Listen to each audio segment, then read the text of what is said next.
Shri sooji Abraham जी CO रिनके, Shri Abhimanyu Shroff जी chairman CII Haryana chapters और उपस्थित सभी डेलीगेट्स, महानुभाव, आज मेरे लिए ये बहुत ही गर्व का दिन है कि 20वें भारत अफ्रीका बिजनेस कॉन्क्लेव में आप सब के बीच आकर अत्यंत हर्ष का अनुभव महसूस कर रहा हूं। मुझे खुशी है कि आप सब के बीच में इस प्रतिष्ठित मंच पर आना मेरे लिए एक बहुत ही गर्व का विषय है। भारत और अफ्रीका के बीच 2 दशकों के संवाद, विकास और उद्यम की इस अद्भुत यात्रा का हिस्सा बनकर मैं खुद को बड़ा भाग्यशाली महसूस कर रहा हूं।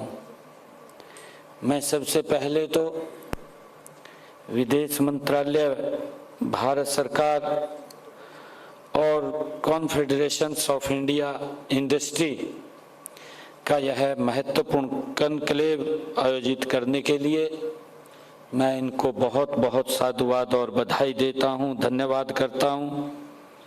साथ ही अफ्रीका और देश भर से आए हुए सभी महानुभाव का भी मैं स्वागत करता हूं, अभिनंदन करता हूं। CII उद्योग जगत और सरकार के बीच लंबे समय से एक सेतु का काम कर रही है। देश में औद्योगिक क्षेत्र के विकास और प्रगति में इस प्रतिष्ठित संस्था का उल्लेखनीय योगदान है। यह संस्था उद्योग जगत प्रतिनिधियों को उनके अनुभवों एवं विचारों के आदान प्रदान के लिए ये उपयुक्त मंच प्रदान करती है। मित्रों, आज जब पूरी दुनिया ग्लोबल साउथ की ओर देख रही है, हमारे देश के प्रधानमंत्री आदरणीय नरेंद्र मोदी जी ने भी जो ग्लोबल साउथ की भूमिका पर जोर देते हुए कहा है कि विकासशील देशों की आवाज को मजबूती से उठाया जाए और सामूहिक विकास के लिए सहयोग और साझेदारी की जरूरत है। आदरणीय प्रधानमंत्री जी ने कहा है कि ग्लोबल साउथ की एकता से ही वैश्विक समस्याओं का समाधान संभव है। उनकी इस सोच पर भारत और अफ्रीका मिलकर एक ऐसे भविष्य का निर्माण कर रहे हैं जो आपसी विश्वास पर आधारित है, प्रौद्योगिकी और समावेशी समृद्धि से पोषित है। यह भारत और अफ्रीका और उससे आगे जाकर हरियाणा की सांझी यात्रा का यह महत्वपूर्ण पड़ाव भी है। यह आपसी संवाद दर्शाता है कि भारत अफ्रीका के संबंध केवल बिजनेस से नहीं जुड़े हैं, बल्कि इन दोनों देशों का रिश्ता ऐतिहासिक और सांस्कृतिक मूल्यों से जुड़ा हुआ है। दोनों ही विकासशील देशों की आकांक्षाओं और चुनौतियों को समझते हैं। पिछले 2 दशकों में हमारा संबंध राजनीतिक और आर्थिक रूप से बढ़ा है। यह आपसी समान भागीदारी और साझा प्रगति का एक प्रमाण है। मित्रों, आप सब जानते हैं कि भारत और अफ्रीका के बीच द्विपक्षीय व्यापार वर्ष 2006 में 25 बिलियन अमेरिकी डॉलर से बढ़कर आज मुझे खुशी है कि 83 बिलियन अमेरिकी डॉलर के ऊपर पहुंच गया है। यह वृद्धि हमारे देशों के बीच बढ़ते आर्थिक जुड़ाव और अवसरों का ये स्पष्ट संकेत है। आज भारत अफ्रीका के शीर्षक 5 व्यापारी भागीदारों में से एक है। इस साझेदारी में व्यापार, निवेश, प्रौद्योगिकी, मूल्य श्रृंखला और विकास जैसे विविध आयाम शामिल हैं। हमारी सहभागीदारी ऊर्जा, स्वास्थ्य, डिजिटल पब्लिक गुड्स, कौशल विकास, कृषि और शिक्षा जैसे महत्वपूर्ण क्षेत्र हैं जो लगातार बढ़ रही है। मित्रों, यह मंच भारत अफ्रीका के बीच संबंधों को मजबूत कर रहा है। इनसे भारत के बीच कारोबारी गतिविधियों, नीतियों और व्यापार के लिए सबसे भरोसेमंद मंच के रूप में पहचान बनाई है। यहाँ बिजनेसमैन, हमारे पॉलिसी मेकर्स एंड इंडस्ट्रीज विशेषज्ञ एक साथ आते हैं, विचार मंथन करते हैं और भविष्य की साझेदारी को नई दिशा देते हैं। मुझे यह जानकर खुशी हो रही है कि वर्ष 2005 से 2024 तक 11,000 से अधिक अफ्रीकी हमारे प्रतिनिधियों और 9,500 से अधिक भारतीय प्रतिनिधियों ने इस मंच पर भागीदारी की है। इसके अलावा 540 से अधिक अफ्रीकी मंत्रियों की उपस्थिति भी इस बात को दर्शाती है कि यह कॉन्क्लेव कितना महत्वपूर्ण है। मित्रों, कई अफ्रीकी देशों की भागीदारी हमारे संबंधों की व्यापकता और गहराई को दर्शाती है। यह कॉन्क्लेव केवल बैठकों का एक सिलसिला नहीं है, बल्कि ये उद्यम प्रेरित साझेदारियों का एक जीवंत मंच है। मित्रों, सबसे पहले तो मैं विदेश मंत्रालय और CII को धन्यवाद देना चाहता हूं कि हरियाणा मर्म को छूने वाला विषय farm to future sharing India experience the Haryana story पर अपने विचार रखने का अवसर आज मिला है। यह विषय आज बड़ा ही प्रासंगिक है। मित्रों, भारतीय कृषि एक महत्वपूर्ण क्षेत्र है। इसका राष्ट्र की अर्थव्यवस्था में महत्वपूर्ण योगदान है। यह रोजगार देने वाले प्रमुख क्षेत्रों में से एक है। ग्लोबल वार्मिंग की चुनौतियों के बावजूद भारत कृषि के नए उत्पादों के मामलों में ग्लोबल लीडर है। चावल, गेहूं, कपास और मसालों का निरंतर निर्यात बढ़ रहा है। देश के यशस्वी प्रधानमंत्री श्री नरेंद्र मोदी जी के नेतृत्व में कृषि के क्षेत्र का विकास हो रहा है। मुझे खुशी है, किसान समृद्ध हो रहा है। आज देश के कृषि क्षेत्र में उत्पादन बढ़ाने, संसाधनों के प्रबंधन और बाजार की पहुंच के लिए तकनीकी और नवाचार पर बल दिया जा रहा है। मित्रों, मैं अब अफ्रीका के यहाँ उपस्थित हमारे प्रतिनिधियों और देश भर से आए हुए महानुभाव के साथ हरियाणा की कृषि, जो हमारी एक विकास यात्रा के रूप में अहम पहलुओं को मैं आप लोगों के बीच में साझा करना चाहूँगा। हरियाणा एक कृषि प्रधान राज्य है जो भारत के केंद्रीय खाद्यान्न भंडार में योगदान में हरियाणा का पूरे देश के अंदर दूसरा स्थान है, जबकि इसका क्षेत्रफल देश के कुल क्षेत्रफल का मात्र 1.34% है। मुझे खुशी है कि हमारा विजन सिर्फ उत्पादन बढ़ाने का नहीं, बल्कि कृषि को एक टिकाऊ, लाभदायक व्यवसाय बनाने का है। हमारा प्रयास है कि किसानों को खेती प्रक्रिया में हर कदम पर मदद मिले, यानी बुआई से पहले, बुआई के बाद भी और फसल कटाई के बाद भी। सीधे तौर पर कहें तो फसलों के तैयार होने से लेकर बाजार में उसकी बिक्री तक हर कदम पर सरकार सहयोग मिले। ये आज मुझे खुशी भी है कि हमने किसानों को अपनी फसल बेचने के साथ साथ खाद, बीज, ऋण और कृषि उपकरणों के लिए मिलने वाली आर्थिक सहायता भी घर बैठे देने का ये निर्णय हमारी सरकार ने किया है। हमने मेरी फसल मेरा ब्यौरा पोर्टल शुरू किया है। इस पर किसान कृषि संबंध विभागों की विभिन्न योजनाओं के लाभ व सेवाओं प्राप्त करने के लिए अपना पंजीकरण हमारा किसान करवाता है। इसमें प्रदेश के करीब 10 लाख किसानों की जमीन और फसल के रिकॉर्ड के साथ उनकी यूनिक फार्मर आईडी बनाई गई है। यह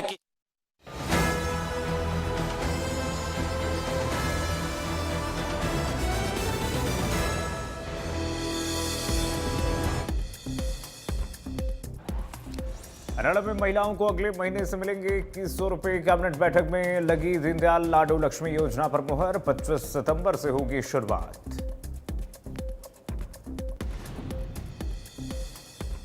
लाडो लक्ष्मी योजना और बीपीएल कार्ड पर गरमाई सियासत। हुड्डा पिता पुत्र का सरकार पर निशाना। पूर्व सीएम बोले चुनाव में जल्दबाजी में बनाए अब 11 लाख कार्ड काटे। क्या ब्याज के साथ 2100 रुपए देगी सरकार?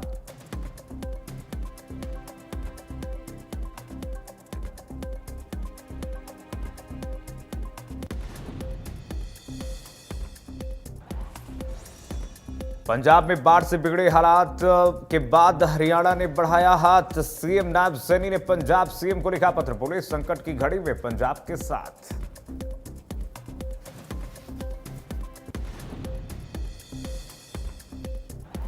फरीदाबाद में अनियंत्रित होकर के ट्रेन में गिरी कार। हादसे में 3 लोगों की हुई मौत। कड़ी मशक्कत के बाद सभी को निकाला गया बाहर। मामले की जांच में जुटी पुलिस।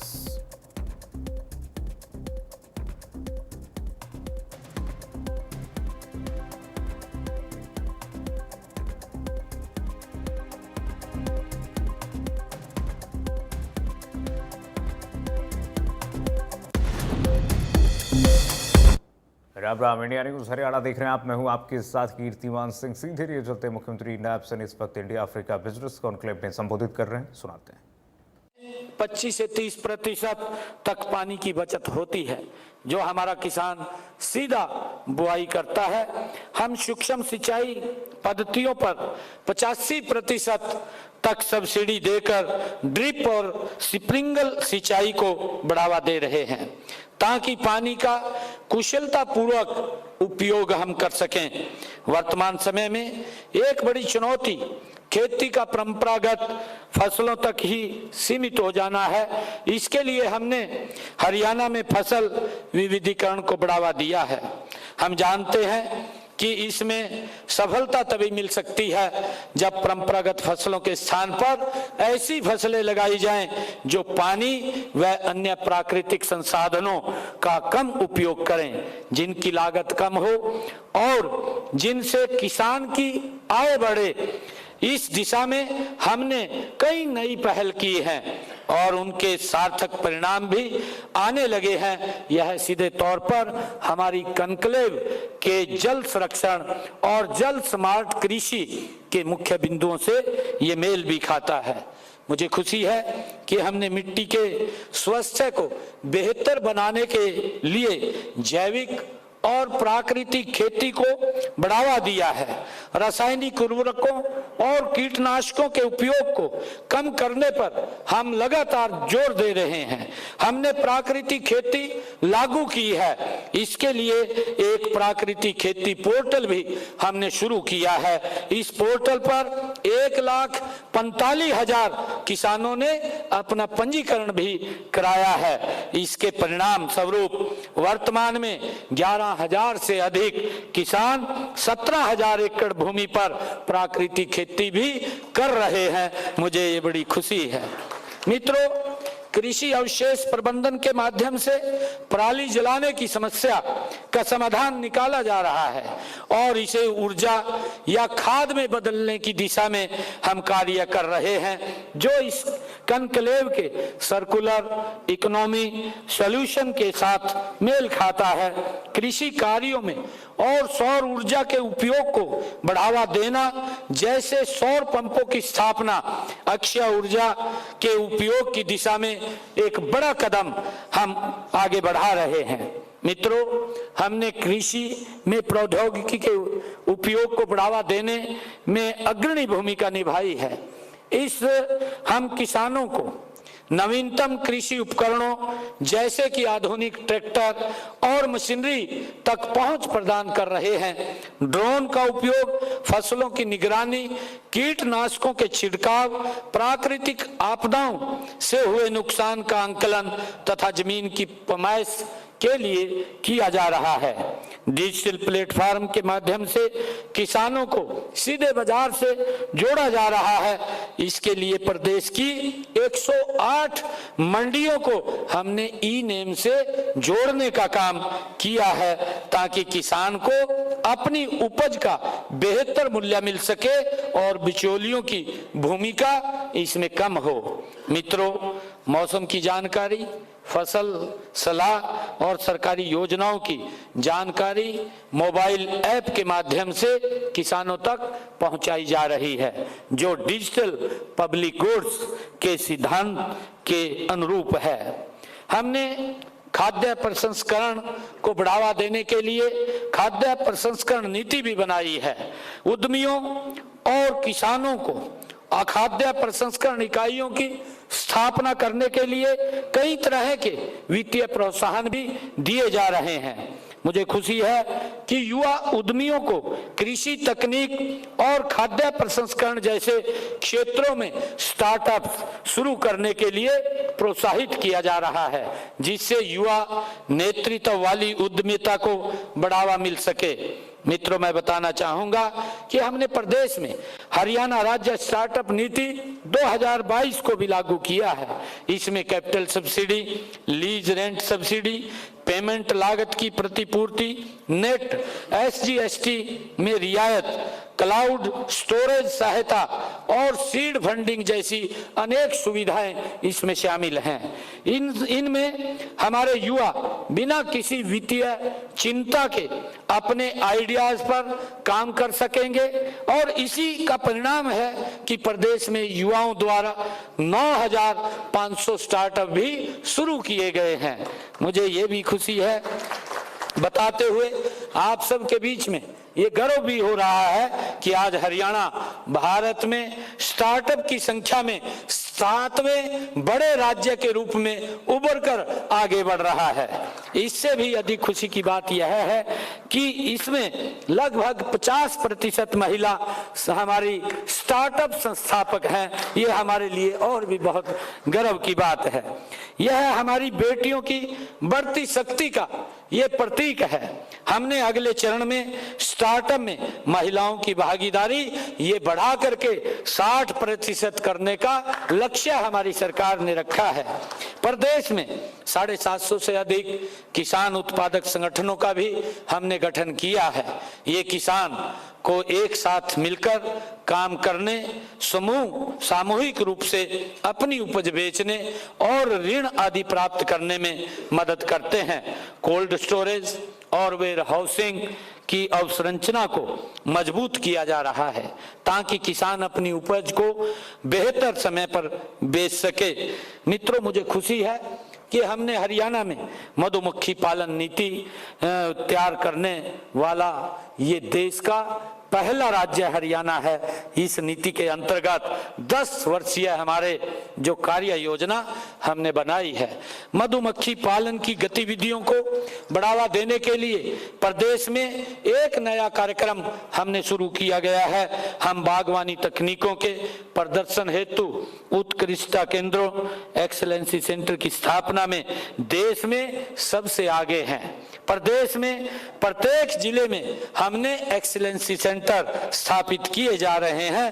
अब तक 11 उत्कृष्टता केंद्र हम स्थापित किए जा चुके हैं। कृषि विज्ञान केंद्रों और विश्वविद्यालयों के माध्यम से ज्ञान और प्रसार किया जाता है, जो शिक्षा, कौशल, क्षमता निर्माण के मानव केंद्रित दृष्टिकोण का एक महत्वपूर्ण हिस्सा है। मित्रों, हरियाणा ने कृषि के क्षेत्र में जो नवाचार किया है, जिस नई तकनीक का उपयोग किया है, वह अफ्रीकी देशों के लिए भी प्रासंगिक हो सकते हैं। मैं आज आपके बीच में ये कहना चाहता हूं। हम सब जानते भी हैं कि चुनौतियां हमेशा रहेंगी, लेकिन नवाचार, दृढ़ संकल्प और आपसी सहयोग से हम उन पर काबू पा सकते हैं। हरियाणा की यही कहानी दिखती है कि कैसे छोटे राज्यों के अनुभवों से भी बड़े बड़े बदलाव लाया जा सकता है। साथियों, हरियाणा और अफ्रीका भी कई समानताएं हैं। उपनिवेशवाद के खिलाफ संघर्ष, हमारा पारिवारिक ढांचा, हमारा रहन सहन, हमारी संस्कृति, प्रकृति के प्रति समर्पण और हमारी जरूरतें, वो सब एक समान हैं। मित्रों, हमने इतने वर्षों में विपरीत परिस्थितियों में भी अपनी क्षमता विकसित की है। हम आपके साथ अब साझा करने को तैयार हैं, बिना किसी लाग लपेट के, क्योंकि आप हमारे अपने हैं। मित्रों, मुझे खुशी है कि हमारा रणनीतिक ध्यान द्विपक्षीय और क्षेत्रीय व्यापार को गहरा करने, हरित और डिजिटल अवसंरचना साझेदारियों को बढ़ावा देने, प्राथमिकता वाले क्षेत्रों में टिकाऊ मूल्य श्रृंखलाओं को विकसित करने और महिला, युवा और एमएसएमई नेतृत्व वाले विकास पर रहेगा। हम पूंजी बाजार के विकास और सार्वजनिक निजी सहयोग को भी मजबूत करने के लिए हम प्रतिबद्ध हैं। मित्रों, मैं इस मंच से अफ्रीका के अपने सभी भागीदारों से आग्रह करता हूं कि हम मिलकर काम करें।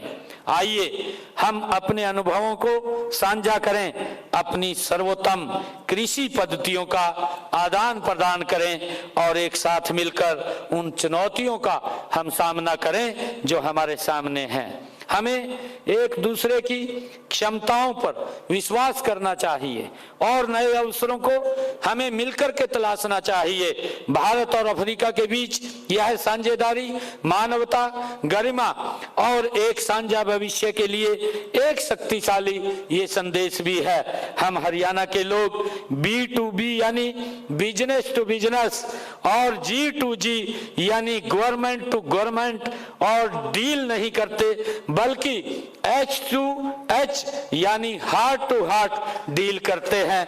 आइए हम सभी मिलकर इस 20वें कॉन्क्लेव को मील का पत्थर बनाएं, जो आगामी दशकों के लिए हमारी साझेदारी की दिशा तय करे। मैं एक बार फिर इस महत्वपूर्ण कार्यक्रम के आयोजकों का धन्यवाद करता हूं और सभी प्रतिभागियों का मैं गहन विचार विमर्श और सफल साझेदारियों के लिए आप सबको शुभकामनाएं देता हूं।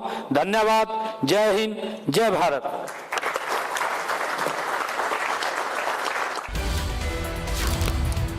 मुख्यमंत्री नायब सिंह सैनी को आपने सुना। दिल्ली में इंडिया अफ्रीका बिजनेस कॉन्क्लेव में सीएम संबोधित कर रहे थे। कॉन्क्लेव में शामिल हुए सीएम नायब सिंह सैनी ने संबोधित किया कार्यक्रम को। सीएम सैनी ने कार्यक्रम को संबोधित करते हुए कहा कि ये कॉन्क्लेव भारत अफ्रीका के रिश्तों को दर्शाता है। सीएम ने कहा, CII सरकार और उद्योग के बीच एक सेतु है। दिल्ली में इंडिया अफ्रीका बिजनेस कॉन्क्लेव में मुख्यमंत्री नायब सैनी को आप सुन रहे थे। सीएम सैनी ने कॉन्क्लेव में संबोधित करते हुए कहा कि CII भारत सरकार और उद्योग के बीच में एक सेतु है। कॉन्क्लेव भारत अफ्रीका के रिश्तों को दर्शाता है। CII सरकार और उद्योग के बीच सेतु का काम करता है। मुख्यमंत्री नायब सैनी ने दिल्ली में इंडिया अफ्रीका बिजनेस कॉन्क्लेव को संबोधित करते हुए तमाम बातों का जिक्र मुख्यमंत्री की तरफ से किया गया है। उद्योग को कैसे बढ़ावा दिया जाए, हरियाणा का कैसे उसमें अहम योगदान हो सकता है, इस पर भी मुख्यमंत्री ने प्रकाश डाला। मुख्यमंत्री ने कहा सीआईआई सरकार और उद्योग के बीच एक सेतु का काम करता है। इंडिया अफ्रीका बिजनेस कॉन्क्लेव में तमाम उद्योगपति पहुंचे हुए हैं, सब अपने अपने पे साझा कर रहे हैं। और मुख्यमंत्री नायब सैनी का यह संबोधन दिल्ली में, उन्होंने कहा यह कॉन्क्लेव भारत अफ्रीका के रिश्तों को और मजबूत बनाती है और दर्शाता है कि कैसे भारत और अफ्रीका के रिश्ते प्राचीन हैं और ये रिश्ते और मजबूत होते जा रहे हैं।